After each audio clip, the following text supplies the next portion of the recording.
بسم اللہ الرحمن الرحیم۔ شروع اللہ کا نام لے کر جو بڑا مہربان نہایت رحم والا ہے۔ جو لوگ مسلمان ہیں یا یہودی یا عیسائی یا ستارہ پرست، یعنی کوئی شخص کسی قوم و مذہب کا ہو، جو اللہ اور روز قیامت پر ایمان لائے گا اور عمل نیک کرے گا، تو ایسے لوگوں کو ان کے اعمال کا صلہ اللہ کے ہاں ملے گا، اور قیامت کے دن ان کو نہ کسی طرح کا خوف ہوگا اور نہ وہ غمناک ہوں گے۔ اور جب ہم نے تم سے عہد کر لیا اور کوہ طور کو تم پر اٹھا کھڑا کیا اور حکم دیا کہ جو کتاب ہم نے تم کو دی ہے اس کو زور سے پکڑے رہو اور جو اس میں لکھا ہے اسے یاد رکھو تاکہ عذاب سے محفوظ رہو، پھر تم اس کے بعد عہد سے پھر گئے، سو اگر تم پر اللہ کا فضل اور اس کی مہربانی نہ ہوتی تو تم خسارے میں پڑ گئے ہوتے۔ اور تم ان لوگوں کو خوب جانتے ہو جو تم میں سے ہفتے کے دن مچھلی کا شکار کرنے میں حد سے تجاوز کر گئے تھے، تو ہم نے ان سے کہا کہ ذلیل و خوار بندر ہو جاؤ، اور اس قصے کو اس وقت کے لوگوں کے لیے اور جو ان کے بعد آنے والے تھے عبرت اور پرہیزگاروں کے لیے نصیحت بنا دیا۔ اور جب موسیٰ نے اپنی قوم کے لوگوں سے کہا کہ اللہ تم کو حکم دیتا ہے کہ ایک بیل ذبح کرو، وہ بولے کیا تم ہم سے ہنسی کرتے ہو؟ موسیٰ نے کہا کہ میں اللہ کی پناہ مانگتا ہوں کہ نادان بنوں۔ انہوں نے کہا کہ اپنے پروردگار سے التجا کیجئے کہ وہ ہمیں یہ بتائے کہ وہ بیل کس طرح کا ہو۔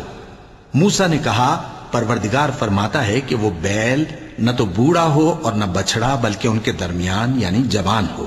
سو جیسا تم کو حکم دیا گیا ہے ویسا کرو۔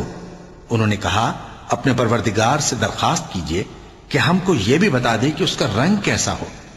موسیٰ نے کہا پروردگار فرماتا ہے کہ اس کا رنگ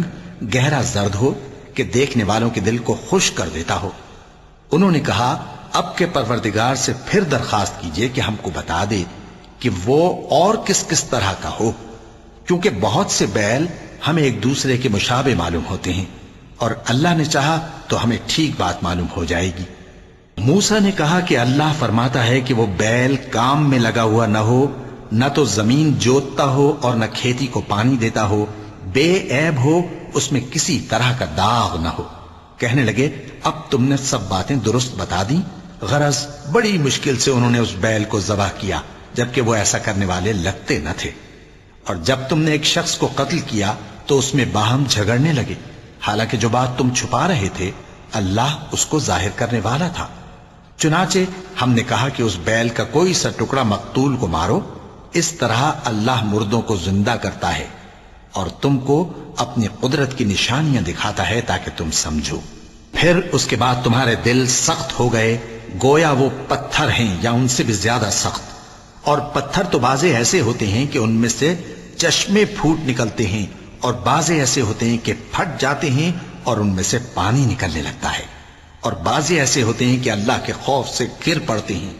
اور اللہ تمہارے کرتوتوں سے بے خبر نہیں۔ مومنو کیا تم امید رکھتے ہو کہ یہ لوگ تمہارے دین کے قائل ہو جائیں گے؟ حالانکہ ان میں سے کچھ لوگ کلام اللہ یعنی تورات کو سنتے پھر اس کے سمجھ لینے کے بعد اس کو جان بوجھ کر بدل دیتے رہے ہیں، اور یہ لوگ جب مومنوں سے ملتے ہیں تو کہتے ہیں ہم ایمان لے آئے ہیں، اور جس وقت تنہائی میں ایک دوسرے سے ملتے ہیں تو کہتے ہیں جو بات اللہ نے تم پر ظاہر فرمائی ہے وہ تم ان کو اس لیے بتائے دیتے ہو کہ قیامت کے دن اسی کے حوالے سے تمہارے پروردگار کے سامنے تم کو الزام دیں۔ کیا تم سمجھتے نہیں؟ کیا یہ لوگ یہ نہیں جانتے کہ جو کچھ یہ چھپاتے اور جو کچھ ظاہر کرتے ہیں اللہ کو سب معلوم ہے؟ اور بعض ان میں ان پڑھ ہیں کہ اپنی آرزوؤں کے سوا اللہ کی کتاب سے واقف ہی نہیں، اور وہ صرف اٹکل سے کام لیتے ہیں۔ سو ان لوگوں پر افسوس ہے جو اپنے ہاتھ سے کتاب لکھتے ہیں اور کہتے یہ ہیں کہ یہ اللہ کے پاس سے آئی ہے تاکہ اس کے عوض تھوڑی سی قیمت یعنی دنیاوی منفعت حاصل کریں۔ سو ان پر افسوس ہے اس لیے کہ بے اصل باتیں اپنے ہاتھ سے لکھتے ہیں، اور پھر ان پر افسوس ہے اس لیے کہ ایسے کام کرتے ہیں، اور کہتے ہیں کہ دوزخ کی آگ ہمیں چند روز کے سوا چھو ہی نہیں سکے گی۔ ان سے پوچھو کیا تم نے اللہ سے اقرار لے رکھا ہے کہ اللہ اپنے اقرار کے خلاف نہیں کرے گا؟